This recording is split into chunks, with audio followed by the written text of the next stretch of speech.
BJP అంటే సిద్ధాంతం, క్రమశిక్షణ, కార్యకర్తల పార్టీ అనేది ఒకప్పటి మాట. కానీ ఇప్పుడు ట్రెండ్ మారింది. దీంతో పాటు మనం కూడా మారాల్సిందేనని అంటున్నారట కమలనాథులు.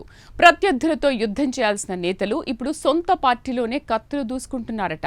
ఇటీవల ఈటెల ఏడుపై బీజేపీకి శాపమంటూ ఫ్లెక్సీలు వెలిశాయి. ఇంటి దొంగ రామకృష్ణనేని పోలీసులు తేల్చేశారట. దీంతో ఆయనను పార్టీ స్టేట్ ప్రెసిడెంట్ సస్పెండ్ కూడా చేశారట. అసలు ఫ్లెక్సీలు వేయమన్నది ఎవరు? ఎవరిని సంతోషపెట్టడానికి వ్యవహారం జరిగింది? ఎవరిని రాజకీయంగా దెబ్బతీయాలనుకుంటున్నారు? రామకృష్ణ వెనక పార్టీ బడా నేతల హస్తం ఉందా? ఒకవేళ ఉంటే వారిపై అధిష్టానం చర్యలు తీసుకుంటుందా? లేక ఇదంతా రామకృష్ణ వ్యక్తిగత అత్యుత్సాహమా? దీనిపై హైకమాండ్ కు ఈటెల ఫిర్యాదు చేయనున్నారా? ఇంతకీ కమల వనంలో ఏం జరుగుతోంది? Let's watch the story.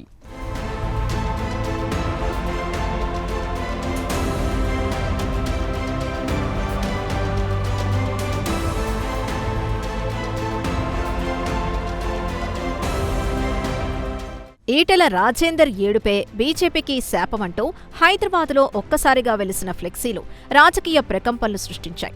మొదట ఇవి కాంగ్రెస్ లేదా బీఆర్ఎస్ పనై ఉంటుందని అంతా అనుకున్నారు. కానీ పోలీసుల దర్యాప్తు కథను మరో మలుపు తిప్పిందనడంలో ఎలాంటి అతిశయోక్తి లేదు. కూకట్పల్లి బీజేపీ నేత ఇచ్చిన ఫిర్యాదుతో రంగంలోకి దిగిన పోలీసులు ఫ్లెక్సీల వెనుక ఉన్న వ్యక్తుల బండారం బయటపెట్టారు. అసలు ఇంటి దొంగ బీజేపీ సికింద్రాబాద్ కంటోన్మెంట్ మాజీ వైస్ ప్రెసిడెంట్ జన్యావుల రామకృష్ణ పేరు బయటకొచ్చింది. దీంతో ఒక్కసారిగా పార్టీ వర్గాలు షాక్కి గురయ్యాయి. పులిని చూసి భయపడలేదు, కానీ పులి తోకే కరిచిందట అన్నట్టుగా సొంత పార్టీ నేతే ఇలా చేయడం అందర్నీ ఆశ్చర్యానికి గురిచేసిందట. దీంతో వెంటనే రంగంలోకి దిగిన రాష్ట్ర అధ్యక్షుడు రామచంద్రరావు అసలు క్రమశిక్షణే పార్టీకి ప్రాణం అంటూ రామకృష్ణపై సస్పెన్షన్ వేటు వేశారు. ఇక ముందు ఎవరైనా తోక కత్తిరిస్తే ఎంతటి వారికైనా ఇలాంటి పరిస్థితే ఉంటుందనేలా హెచ్చరిక జారీ చేసినట్టయింది. పార్టీ వ్యతిరేక కార్యకలాపాలు, ఎంపీ ప్రతిష్టకు భంగం కలిగించే చర్యలపై వివరణ ఇవ్వాలని ఆదేశించారు. ఫ్లెక్సీల తతంగంపై పార్టీ వర్గాల్లో అనేక అనుమానాలు, ఊహాగానాలపై భిన్న రకాలుగా గుసగుసలు వినిపిస్తున్నాయట.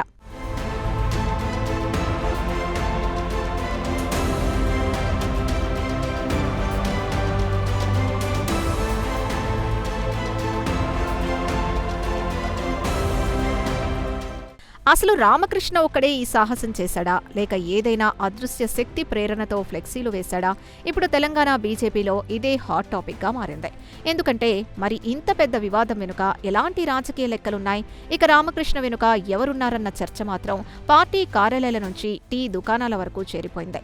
ఒకరు ఆయన పలానా నాయకుడికి సన్నిహితుడని, మరొకరు ఇంకో వర్గానికి చెందిన వ్యక్తి అంటున్నారు. కానీ రాజకీయాల్లో ఒక మాట ఉంది, పొగ కనిపిస్తే ఎక్కడో మంటుంటుంది.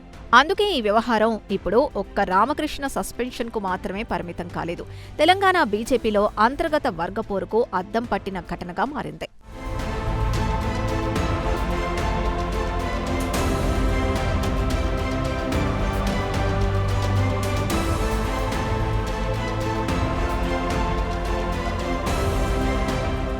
ఇక ఈటెల అనుచరులు కూడా ఒకే డిమాండ్ చేస్తున్నారు. చిన్న చేపను పట్టడం కాదు, వల వేసింది ఎవరో చెప్పాలి. కేవలం రామకృష్ణపై చర్యతో సరిపోదని, అసలు సూత్రధారులు, కుట్రధారులు ఎవరన్నది బయటకు రావాలని డిమాండ్ చేస్తున్నారు.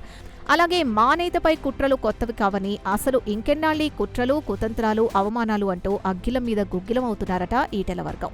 అదే సమయంలో పార్టీలో అంతర్గత విభేదాలుంటే సమావేశాల్లో మాట్లాడుకోవాలి, కానీ రోడ్లపై ఫ్లెక్సీలు పెట్టడం ఏ రాజకీయ సంస్కృతి అంటూ సొంత కార్యకర్తలే ప్రశ్నిస్తున్నారట.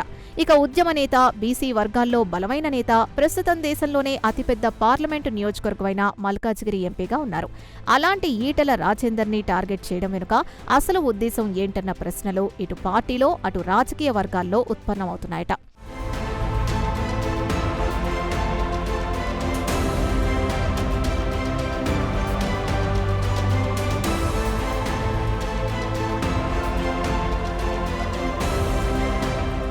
ఇక ఫ్లెక్సీ తతంగంపై ఇప్పటి వరకు సైలెంట్ మోడ్లో ఉన్న ఈటెల రాజేందర్ ఇక సహించేది లేదన్నట్టుగా త్వరలో ఢిల్లీకి వెళ్లనున్నారట. నేరుగా అధిష్టానాన్ని కలిసి ఫ్లెక్సీ ఎపిసోడ్పై పూర్తి నివేదిక సమర్పించే యోచనలో ఉన్నట్లు ఈటెల వర్గం నుంచి ప్రధానంగా వినిపిస్తున్న మాట. అదేవిధంగా ఇటీవల బీజేపీకి తెలంగాణలో కొంత ఊపు కనిపిస్తోందన్న ప్రచారం జరుగుతోంది. దీంతో కేంద్ర నాయకత్వం వరుస పర్యటనలు, పార్టీ కార్యక్రమాలు, ప్రభుత్వంపై పోరాటం ఇవన్నీ జరిగాయి. ఇలాంటి సమయంలో ఈ ఫ్లెక్సీ వివాదం కాషాయ శిబిరంలో కొత్త చిచ్చు పెట్టిందనే అభిప్రాయం వ్యక్తమవుతోంది. అధికార పీఠం కోసం ఢిల్లీ అధిష్టానం చేయని ప్రయత్నం అంటూ లేదు. ఇదంతా తమకేమీ పట్టనట్టు, ఎరగనట్టు నేతల తీరు చూస్తే అర్థమవుతోంది. ఇక వచ్చే ఎన్నికలపై ఫోకస్ పెట్టాల్సిన నేతలు ఇప్పుడు వర్గ పోరాటాల్లో బిజీగా పోటీ పడుతున్నారనే టాక్ జోరుగా వినిపిస్తోంది. మరోవైపు త్వరలో కేంద్ర కేబినెట్ విస్తరణ ఉంటుందనే ప్రచారం నేపథ్యంలో ఓ బీసీ నేతకు కేబినెట్ బెర్త్ అవకాశం ఉండొచ్చన్న ప్రచారం సైతం ఈ ఫ్లెక్సీ వివాదానికి కారణం అనే చర్చ కూడా జరుగుతోంది.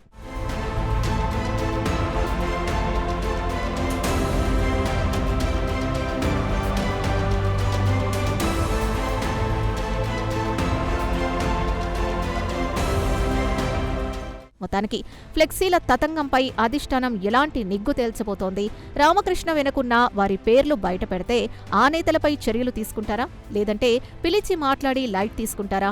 గ్రేటర్ హైదరాబాద్ ఎన్నికల వేళ అంతర్గత పోరుకు అధిష్టానం ఫుల్ స్టాప్ పెడుతుందా లేదా అనేది చూడాలి.